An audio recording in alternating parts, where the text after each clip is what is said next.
Welcome to Lingua Latina Tutorials with Mr. K, Pensvm D. This video explains the new grammar and syntax found in Chapter 32 of the Lingua Latina per se Illustrata series. It is meant to accompany the Latina Disco text, available from Focus Bookstore, and the Pensvm D worksheets, available from 50%Latin.blogspot.com or christianlanguage.com. Let's take a look at the new features in Chapter 32. Starting with line 6. Here we have it isoli qui magnam pecuniam solvera potuerant servitute liberabantur. So we have those alone who were able to pay a huge sum were freed from slavery. Here we have servitute and the ablative with liberabantur. So we're being freed, or to free from something, naturally takes the ablative because it's an ablative of separation, separating you from slavery.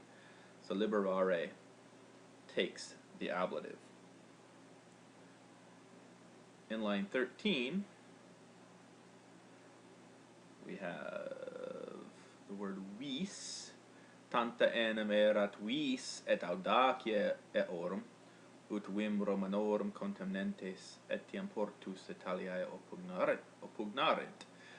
So you have, for such was their strength and boldness, that despising the strength of the Romans, they were even attacking the ports of Italy. So we have here vis and vim. Vis is a word that means force or strength. Power, you see in the margin, potestas. It only has a few forms in the singular. It has vis in the nominative, it has vim in the accusative, and it has we in the ablative. It does not have a genitive or a dative form. However, we're going to see that it does have a full set of plural meanings, meaning strength, in a few lines. The next new feature is in line 43, where we have interno appareat nam classes Romanae quae cuncta Maria percurrunt, etc. So we have appareat from apparera. So this is our a subjunctive, a present active subjunctive. So why is it subjunctive? We have to go back to the end of the previous line to see. So we have ex eo tempore raro fit ut navis praedonum in mari, etc. So from that time forward, rarely it happens that fit and accidit, it happens that, can take an ut clause. And this particular kind of ut clause is similar to an indirect command kind of clause in that it's a noun clause. It's the object of fit. It happens, and then this acts kind of as the object. It happens that it rarely happens that a ship of pirates appears in the internal sea, in the Mare Nostrum, in the Mediterranean.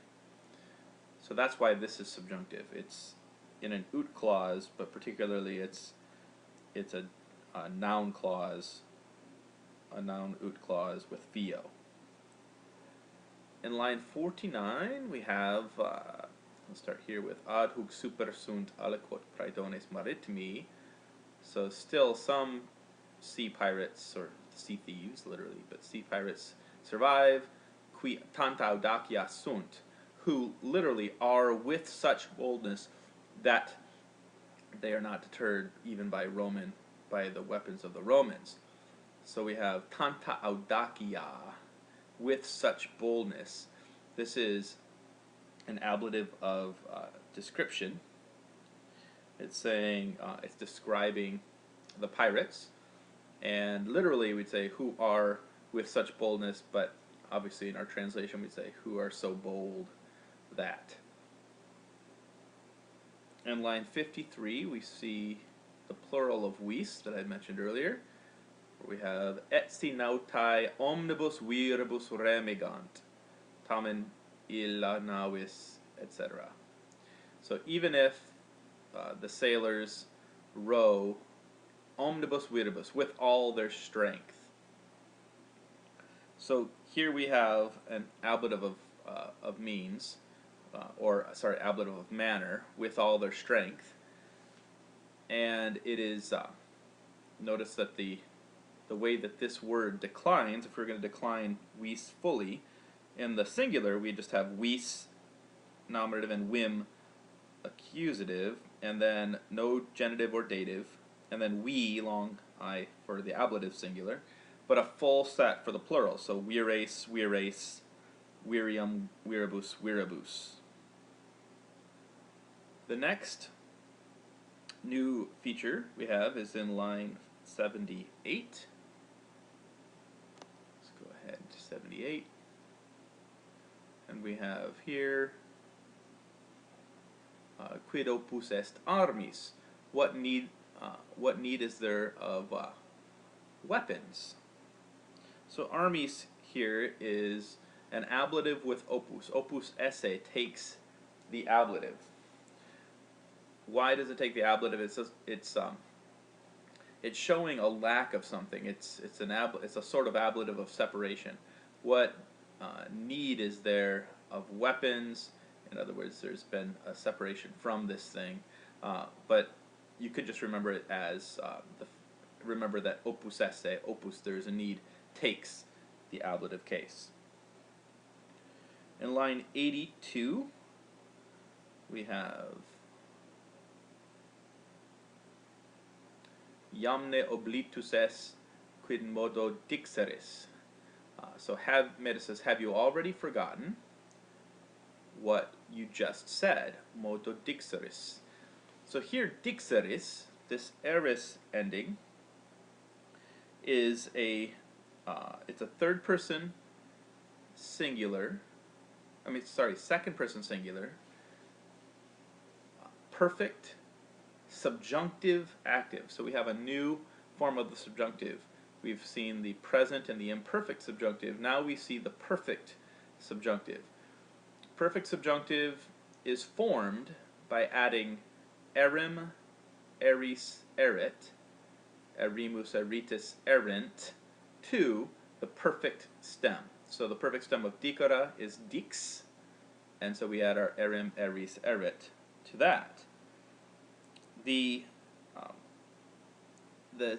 Well, we now know the perfect, now that we've been introduced to the perfect subjunctive, you need to know when to use it. The perfect subjunctive shows up only after present or perfect or future verbs that introduce the clause. It never ever shows up after imperfect or pluperfect verbs. So here we have oblitus es, a perfect tense, and we have a perfect following it. If this were imperfect, or if it were, if this verb were pluperfect, you could not have a perfect verb, this perfect tense, after it. In line 84, we see another form of this perfect subjunctive. The helmsman says, "Haud scio an ego ita dixerum." So I don't at all know whether I said that in this way, or I said thus, or I spoke thus. Dixerim, it's the first person singular, perfect subjunctive active. Why do you have a subjunctive here? Haud scio an, there's no ut, there's no ne, there's no other indication of a subjunctive here. The reason this is subjunctive, it's called an indirect question. If a statement would be in a question, and here the question would be, did I say that? And so that would be dixine, did I say that? But here we have it in a statement indirectly, just like you'd have an indirect statement. And so in an indirect question, the verb goes into the subjunctive. So what is the tense of the main verb introducing this clause? We have scio, present tense. So that's why we can have a perfect after it. Again, if skio had been imperfect, like skie bomb, or if it had been pluperfect, then we could not have dixerim here. The next new feature is in line 91. And here we have si necesse dec emilia sestertium praedonibus ofere possum. So if it is necessary, if it should be necessary, if it will be necessary, I can offer 10,000s of sestertii. I'll give you the literal translation. 10,000 sestertii. Notice the way that this is structured. First we have thousands, the plural form of mille, and then the partitive genitive of sestertii, ium, which is replacing, it's the old form of aurum. Partitive genitive sestertium. Remember, always with milia, you're going to have a partitive genitive afterward. In line 106, got the next new feature. Here we have nescio qui poeta ista scripserit. I don't know what poet wrote those things. So here we have another example of an indirect question. What poet wrote those things? But instead of a direct question, we have I don't know what poet wrote those things. And so we get a subjunctive verb. Notice the present tense main verb, nescio, which allows us to have a perfect subjunctive here. We could also have a present subjunctive here. And notice the form, it's added to the perfect stem, scrips, and then we're going to add erim, eris, erit to that stem. So if we were going to fully conjugate the perfect subjunctive of scribera, we would have scripserim, scripseris, scripserit, scripserimus, scripseritis, scripserint. The next new feature is in line 118. And here we have mihi vero multit sunt tales amici, qui semper mihi aderunt in rebus adversis, seu pecunia, seu alia re mihi oppuserit. So, but there are many such friends to me, or I have many such friends, who always will be there for me in difficult times, whether there will be a need of money or of some other thing for me. So here we have pecunia and alia re, both of these ablative singular. Why are they ablative? It's because we have opus, a form of opusum. Here we have the future. Because if there will be a need, if there should be a need of this stuff. The next new feature is in line 126. And we have nec vero quidquam difficilius esse videtur quam beneficiorum meminisse. Nor does anything seem more difficult than to remember kindnesses or benefits or good deeds.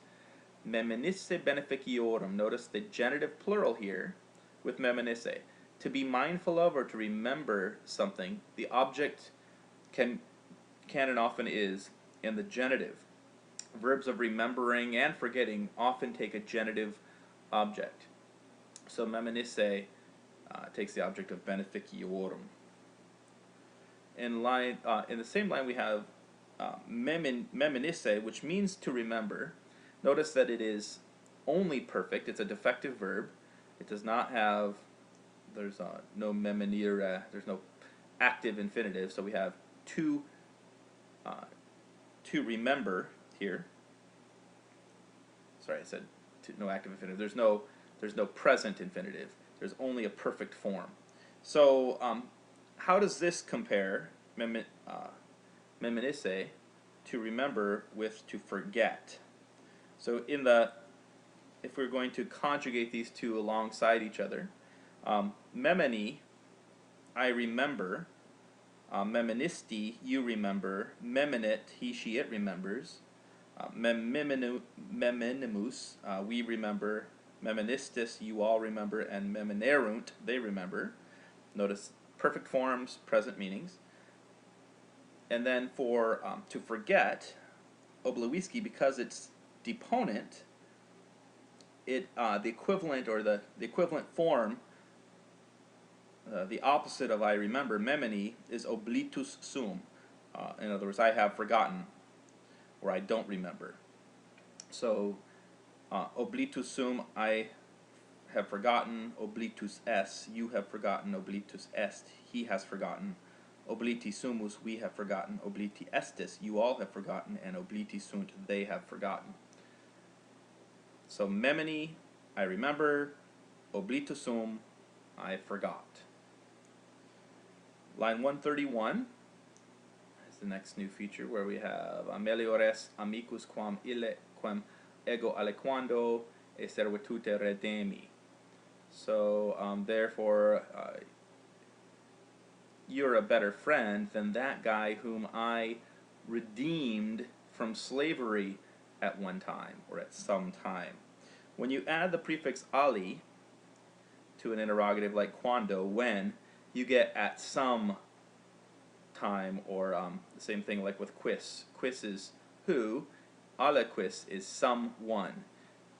So it turns, ali turns the interrogative word into an indefinite pronoun. In line 132, we have miror unde pecuniam sumpseris ut alios redimeres. I marvel from where you got the money, or where you got that money from, to buy back other people, etc. So here we have sumpseris. Sumpseris is a perfect subjunctive, like we saw before. Why is it perfect subjunctive? Why is it subjunctive? It is subjunctive because it's in another indirect question. In other words, where did you get that money? The tense of the main verb in this clause is miror, is present. I marvel, so it allows us to have this perfect verb. And the tenses that could not introduce this would be the imperfect and the pluperfect. If we had an imperfect or pluperfect verb in the main verb, this perfect subjunctive couldn't be here. In line 134, you see another perfect subjunctive, where ego miror cur id mihi non naraveris. I marvel why you didn't tell me that. So again, we have why didn't you tell me that would be the direct question, but here I marvel, or I wonder why you didn't tell me that. So the tense of the main verb, again, present, followed by the perfect subjunctive. In line 135, we have nihil quiquam naravi de ea re, nequis me gloriosum existimaret. So I told nothing to you, nothing to anyone about that thing, lest someone think that I was a braggart or boastful. Nequis. So ne followed by aliquis, which means someone, lest someone think me this. After si nisi numen ne, we've done that rhyme before. After si nisi numen ne, all the alis fall away. So we lose ali here after ne. The next new feature is in line 138. Back. And there we have narabo vobis breviter quomodo amicum e servitute redemerim. So I will tell you guys in a little bit how, or shortly, how I bought my friend out of slavery, or I redeemed my friend from slavery. Here we have redemerim. It's our first person singular, perfect subjunctive, active. And notice here, this is the first time we've had a different tense introductory verb. We have a future, narabo, I will tell you. Remember that the future and the present and the perfect, when it has a present sense, can introduce a clause with the perfect afterward, but never the imperfect or the pluperfect. The next new feature is in line 155. And here we have Sednescio kur hoc vobis naraverim. But I don't know why I told you guys this. Another indirect question, I don't know. So the direct question is why did I tell you guys this? The indirect, I don't know why I told you guys this. First person singular, perfect subjunctive active. And so if we were going to compare, for example, naraverim with the future perfect, which is often confused with this, although in context you're hardly ever going to confuse the form, but you should recognize that the form of the future perfect, meaning I will have told, or I will have told this story, is almost exactly the same in form as the perfect subjunctive. So naravero, naraveris, naraverit, naraverimus, naraveritis, naraverint. That's the future perfect. Ero, eris, erit, erimus, eritis, erint added to the perfect stem. The translation obviously future. The perfect subjunctive active forms, in the first person it's different. We see erim instead of ero, naraverim. And then the pronunciation is slightly different. In the second person singular, we get naraveris, naraveris, has a long I, as opposed to naraveris, naraveris. And then naraverit is the same for both, third person singular. The first person plural has a different pronunciation, so we have naraverimus in the future perfect, but naraverimus in the perfect subjunctive, naraveritis in the future perfect, naraveritis in the perfect subjunctive, and then naraverint, third person plural, is the same. But you should, when you see this, especially if there's no macrons, it's going to look identical to the future perfect, except for the first person. And just distinguish those forms and know that they are mostly the same. In line 155 and 156, we also have here eius temporis. So we have nec enim sine maximo dolore, eius temporis remeniscor, cum in patria liber inter cives liberos versarer. So, but I don't know why I'm telling you this, or I told you this, for not without great pain do I remember that time or this time, eius temporis. Notice that the object of reminiscor, I remember, is a genitive. Often, like Memon say, to remember, those remembering and forgetting verbs tend to take genitive objects. The next new feature is in line 157. We have utinam alequando liber patriam videam. Would that at some time I could see my fatherland again, or my homeland, as a free man. Utinam videam. This is the true optative subjunctive here. We have utinam, would that, and then videam is our subjunctive with utinam. Utinam takes the subjunctive, and we saw before in previous chapters some mild examples of that could be also jussives, but here this is the true optative. In line 169, we have the next new feature, where we have viginti talenta postula it's right here at postula averint. Scisne quantum piratae a Julio Caesare capto postulaverint. So do you guys know how much the pirates demanded from Julius Caesar when he was captured?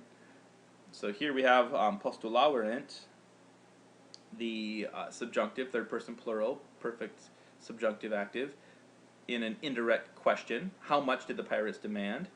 And if we were going to ask this as a direct question, we would just say quantum piratae postulaverunt. How much did the pirates demand? But when we put it in an indirect question, it changed. This postulaverunt becomes postulaverint, the subjunctive. In line 180, we have the next new feature. And here we have verum hoc annulo si quis servari potest. Oh, sorry, we're going with the previous sentence. Utinam ne piratae me ut servum fugitivum occidant. Here we have utinam, so we have another optative subjunctive here with occidant.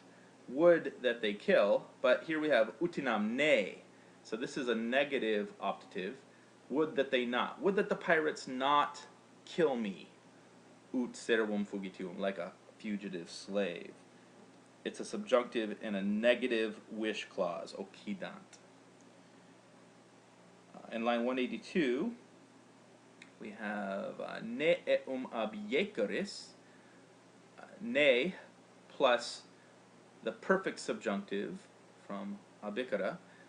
So the perfect subjunctive, when you have ne with it, is the equivalent, so it's a negative command. Don't throw it away. Don't toss it out. Notice it means the same as noli abicera. Don't throw it away. We've got the singular eris, ne plus abjeceris. We're going to see the plural form down here in line 199, where we have ne timueritis amici, don't be afraid, my friends, is equivalent to nolite timera, don't be afraid. In line 211, we have ne oblitasis me servum fugitivum esse. So don't forget that I am a fugitive slave. Oblitasis is a second person singular perfect subjunctive deponent. Remember that oblewisci does not have an active system, so that's why we have a passive form here. So don't forget, this is the same as saying noli oblewisci. Don't forget, remember the oblewisci is the passive infinitive, and we have to use that in place of the active because there's no active infinitive here. So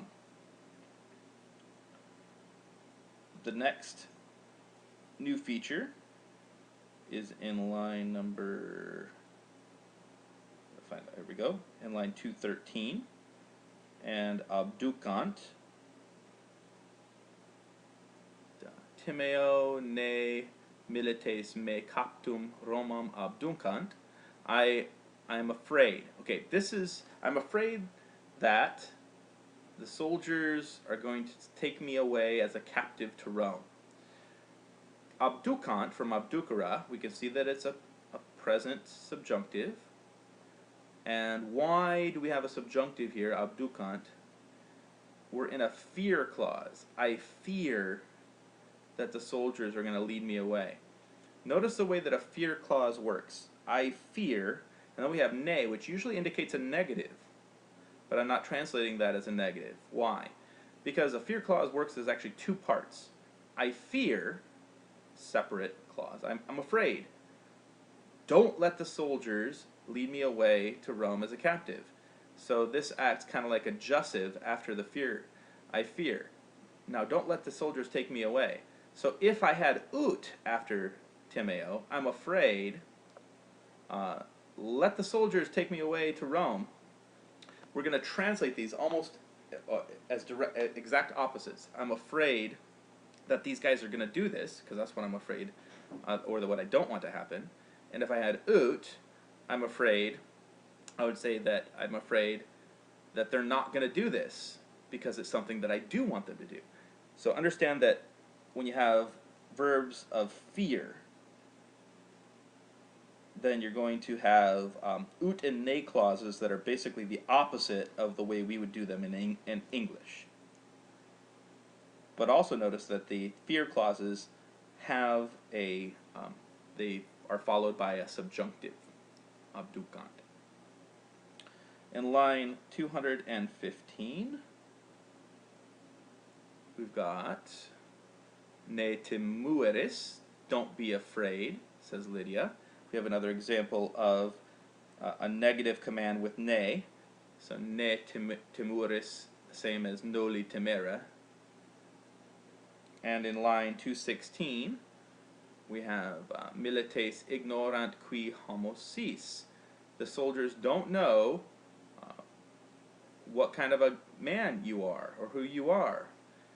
And so here we have another example of an indirect question, which is why we have the subjunctive form of sum here, sis. The next and last new feature is in line 260 in the Grammatica Latina. And we have pater dubitat num filius a magistro laudatus sit. The father doubts whether his son was praised by the teacher. Here we have the passive construction of laudare in the perfect subjunctive. Notice the active would be laudatus est, he was praised. Here, because it's a question, was my son praised by the teacher? He doubts whether his son was praised by the teacher. Laudatus sit, we get the subjunctive of sum, sim, sis, sit, simus, situs, sint, followed by the supine. So we'd have, if we were going to fully conjugate this, we'd have laudatus a sim, si, sit, laudati a, simus, situs, sint. So those are all the new features that you'll find in chapter 32. Thanks for listening.